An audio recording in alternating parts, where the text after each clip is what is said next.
That's not just because she's in this meeting either. And putting up the Christmas tree. Nice.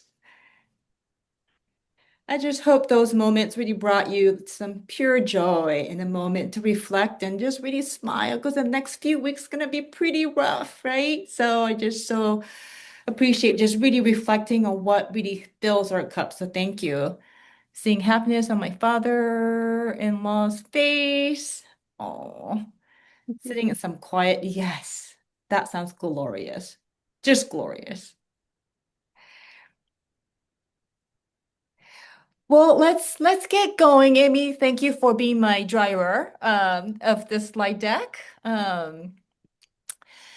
So I just wanted to create this space where we can really focus on three parts of our body. One is really head, just learning about some of the updates and processes in terms of how we're really supporting our students impacted by ICE activities in the community.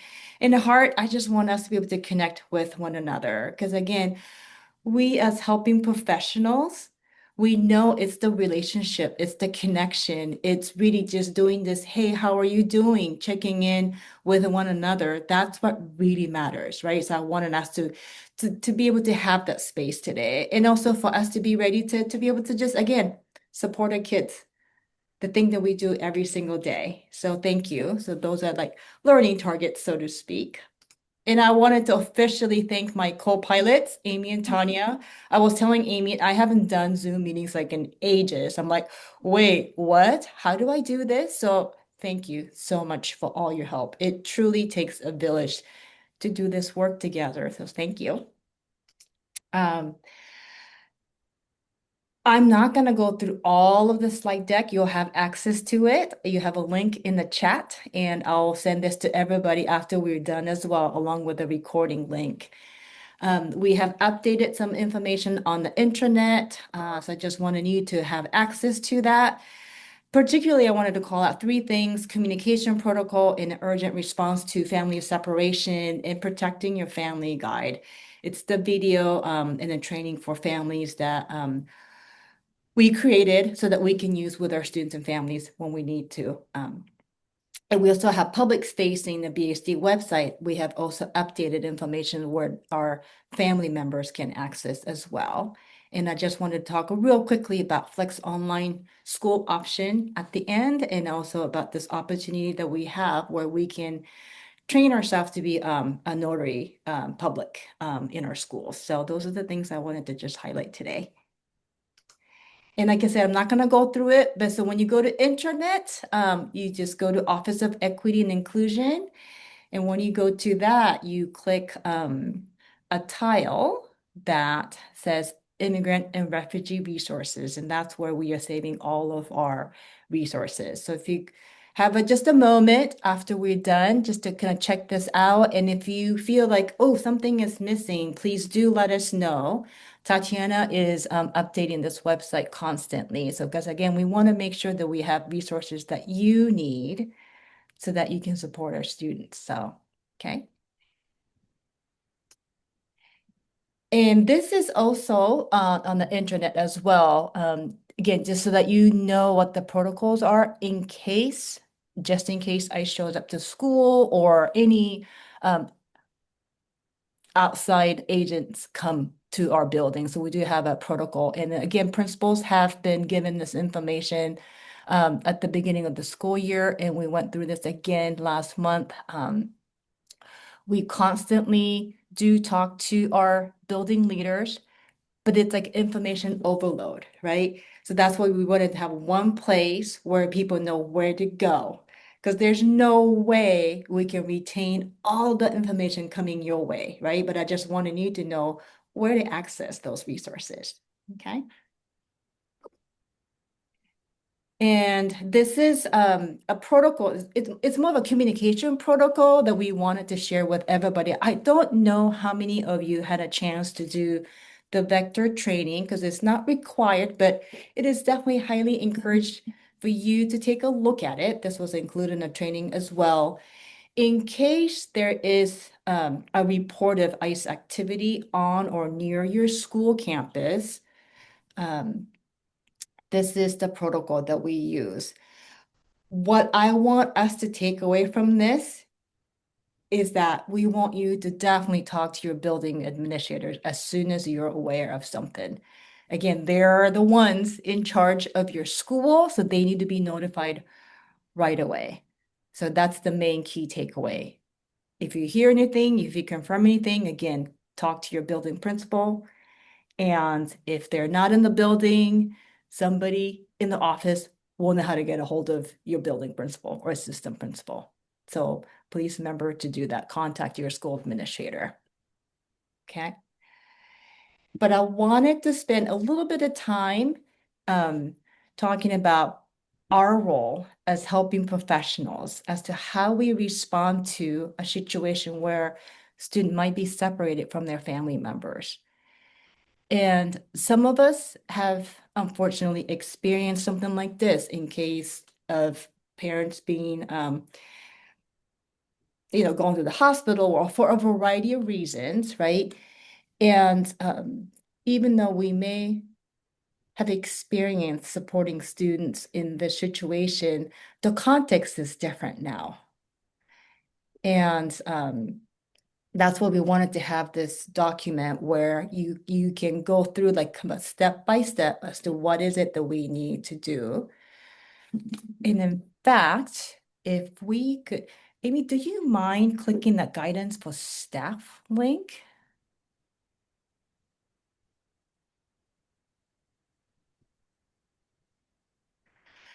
So we don't have to go through step by step, but let me just go through real quick. What's important is that I want you to work with your team. I don't want you to do this work alone. And this is why we want you to have a school response team that consists of your building administrator, yourself, social worker, bilingual facilitator, very likely, and any other adults that students say that I really want this adult to be really supporting me. It could be a grad mentor at a high school level, could be a coach, but you know your students, and I want you to be able to really capitalize on adults that students trust. And you have been trained in this is in your trait, right? Where you know how to support students in a very calm, caring, and compassionate manner. Because we as adults, we really do need to remain calm. We don't want to be all over the place because again, dysregulated adults really can't support students who are just really feeling really anxious and nervous. So, and you're the expert at this. You're the expert at this. So thank you for always bringing that care, calm, and compassion to urgent situations. Um, Let's see. Thank you, Amy, for going through this. Again, emphasize and affirm. Again, just thank the student for trusting you, and they do trust you. They know you care, right?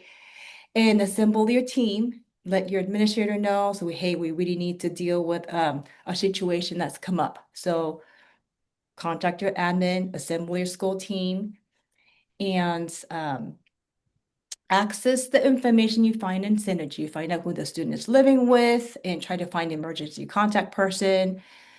Just go down the list. Go down the list as to, so who do we need to contact? Yes, Pat. Joe, you're mentioning the school team. Are administrators being like instructed to form school teams? Are we being Yes. asked to talk to our administrators about that? Like we haven't had any talk about that yet here, and so I'm just wondering how that's happening. That's a good feedback. Thank you, Pat. The expectation is that yes, that we share this with principals and assistant principals last week, and I'll make sure that we will follow up. We've been bombarding them with this information. So yes, so they have been given information. It doesn't always mean that the follow through is there, but I do appreciate the feedback because again, it's hard, right? Because like we do what we can, but again, we don't necessarily know what's happening out there. So I truly do appreciate that. And then if anybody else goes, wait, I don't even know what this is, please let me know. And again, it's our job in teaching and learning to support our principals. So if I don't know that they need support, then I I can't do my job. So I thank you for letting us know. Um, but you can definitely say, hey, I just had this meeting. I just wanted to make sure that you know about this work, that we really do need to have a team in case our student gets separated from our student. So just so they can start the conversation. Um,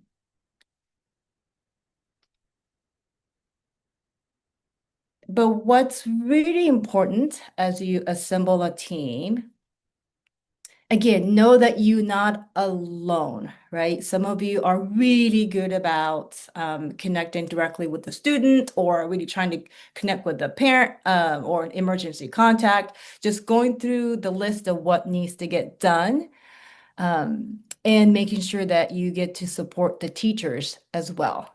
You don't want to divulge too much information, but the teachers really need to know that they need to be flexible in terms of how they can support students in the classroom too. Um, So what's important is that, again, you work as a team, you rely on each other's expertise, and use the resources that you can find on our internet. And that's why I wanted to show you where to find the information. And I was talking to Amy because she's the guru of trauma-informed care. I know that we have quite a few new counselors and social workers and SESs. And just wondering if you feel like any of your colleagues could use kind of like a refresher on what trauma-informed care is all about.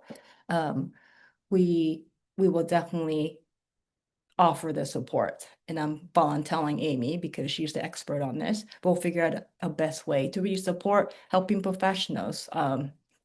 Wait, do that again? Because again, it's important for us to be reminded of how we show up with that trauma-informed care approach, right? Um,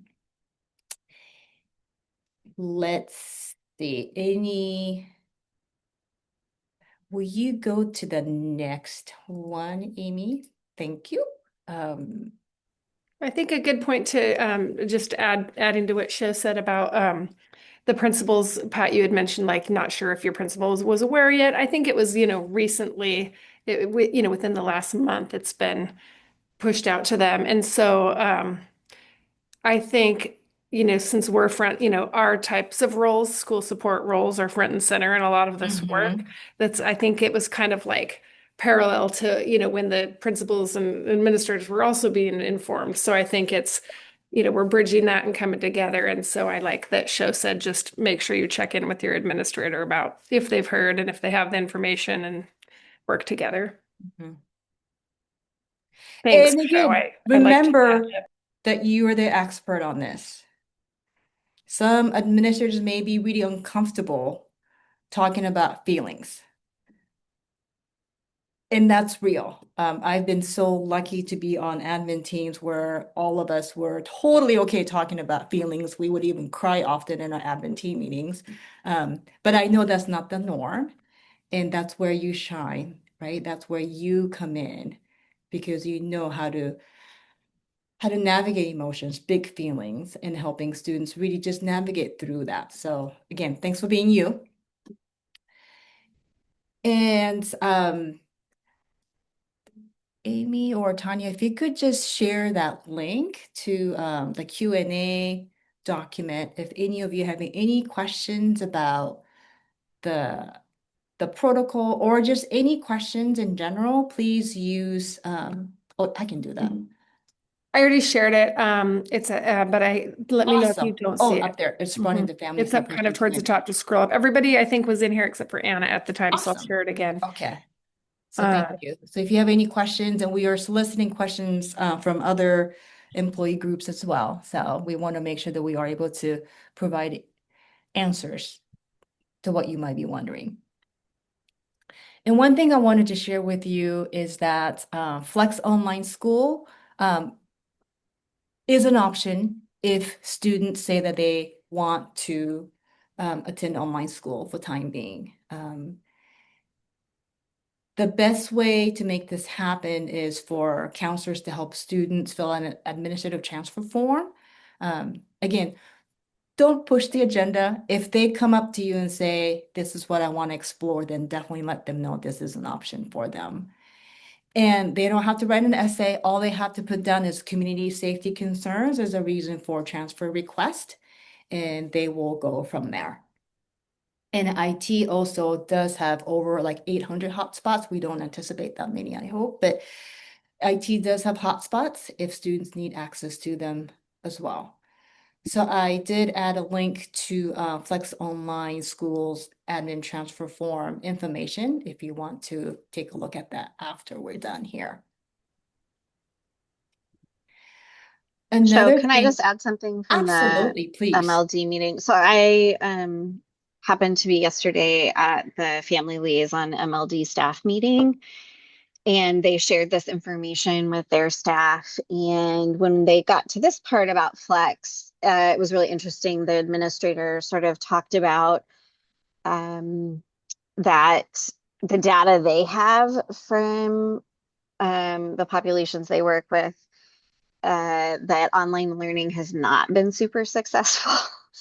And so, which I'm not telling you anything you don't know, but I just want you to know that was part of the conversation, was that yes, it's great to have this option, and it may not always be appropriate.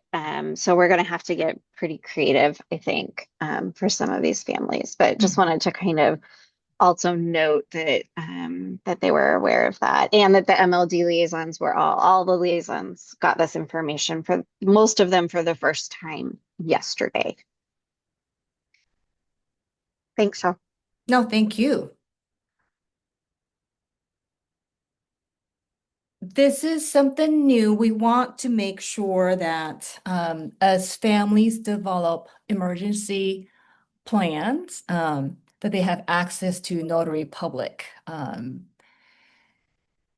So the district will be encouraging every building to have at least one person who is trained to serve as Notary Public, so that families can come to your building and provide the support necessary at the free of cost. And BSD will reimburse anybody interested in, becoming a notary, will reimburse the cost of getting licensure and the stamp in the notary book. And if you're interested in knowing more about it, the step-by-step guide has more specific instruction on how you can become one. Just let your building principal know, because you may already have so many other staff members in your building who are interested. But again, if you're interested in doing that, please do talk to your building principal. It's definitely helpful to have somebody at every building. And if you don't have anybody right now, we do have somebody on staff here at the district office, and we can coordinate somebody to either come to your building, or we'll figure it out. We want to make sure that Notary Public person is accessible to those families in need. So this is what I really wanted to just check in you on. Again, we know this, and the time is different. And my guess is that a lot of you are also having lots of feels. So I just want us to remember that it's important for us to be able to provide predictable routines. Routines really do, the consistency is really important. And give flexibility. And this is why I want you to be able to work with the teachers so that they can provide flexibility with assignments and deadlines and whatnot. And notice any changes in behaviors and provide them with the resources needed. And this is very important. Keep all family information confidential. Reassure caregivers that school does not share information with immigrant authorities. Sometimes schools do get seen as an authority figure, right? But we want our families to know that we do not share any information. And just be there. And I know you are. I know you do this every day, all day, validating students, listening to students. But let's not make any empty promises. We really can't keep any we can't say, oh, you're so-and-so is going to come back because we don't know that, right? But what's important is for us to be present, to validate what they're going through, and just really be listening adults and caring adults. And try to use non-judgmental language about immigration. Because again, it is a very triggering event for our students. And again, for us to be able to stay calm is just so critical at this point. Okay.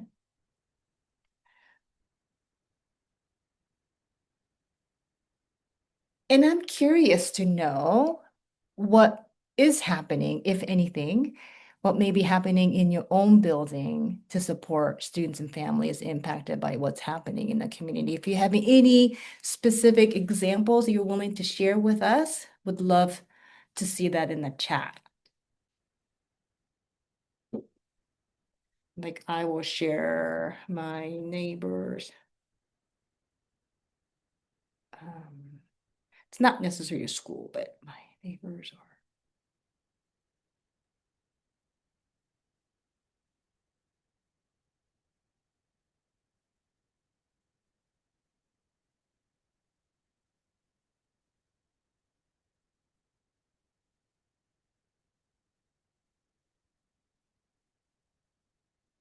And if you don't have anything that's you're willing to share, or that's okay. We were hoping to get more examples from different buildings because they're doing a variety of things. One thing I just heard from Beaverton High School is that counselors have been asked to write a letter to support families who have been detained. And if that's something you choose to do, you can definitely do that. And if you want to have like a template, I'm happy to provide you with a template so that you can write a letter of support. So let me know. I saw Lori, your question. I think it was you who asked, how are schools sort of changing how, Mm-hmm. and I would say yes, we've definitely Yes. heard from, depends on the school, obviously, and their population, but they have surveyed families and changed it to Zoom or other types of outreach, right? There's a lot more in person going on, right? Like delivery of food to the home versus at the school, that sort of thing. So I would say we're seeing that, but it's just been a lot of different things depending on the school. Does that answer the question? The other thing I would just add, Joe, is especially given the experience that I had yesterday with MLD staff, is that we really need to acknowledge that our staff of color have an extra burden. They may be worried about themselves, their own family members, and if there's ways that those of us who don't have those extra worries can support them and pick up the slack, I think that's a really important thing to consider because this isn't just happening to our students, right? I know that's the focus. I know that's our job. And we have other people in our buildings, right, that we need to also be considerate of and take care of.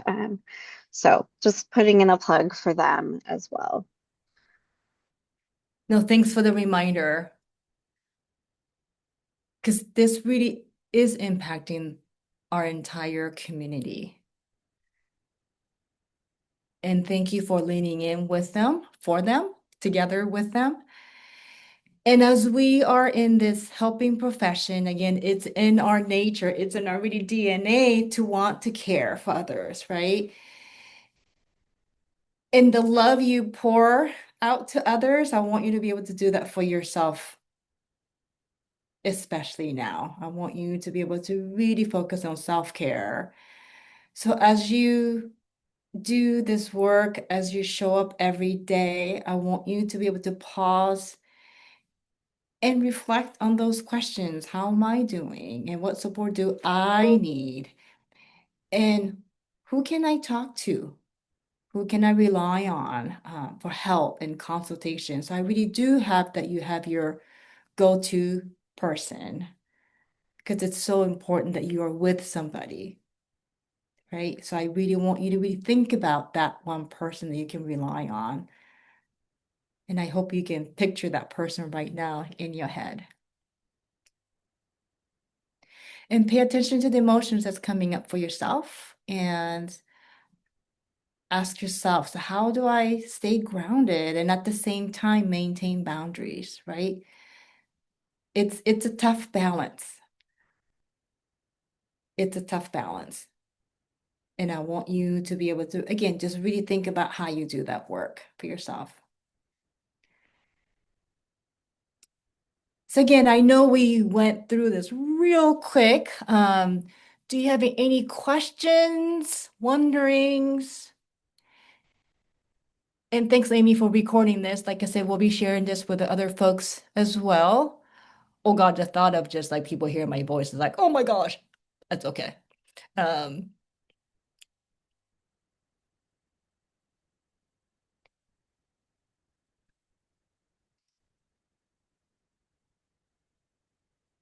yes, we'll definitely send the slides as well. Yes, I'll add them absolutely. again in this chat real quick. Okay, Morgan? Oh, perfect. Okay.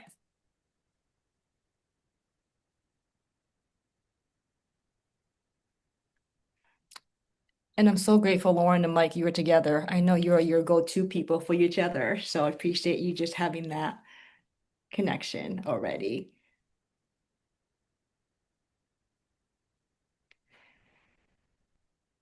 So please use that Q&A document if you need to ask, or just please reach out. We want to be there for you. We don't have all of the answers. I wish we did.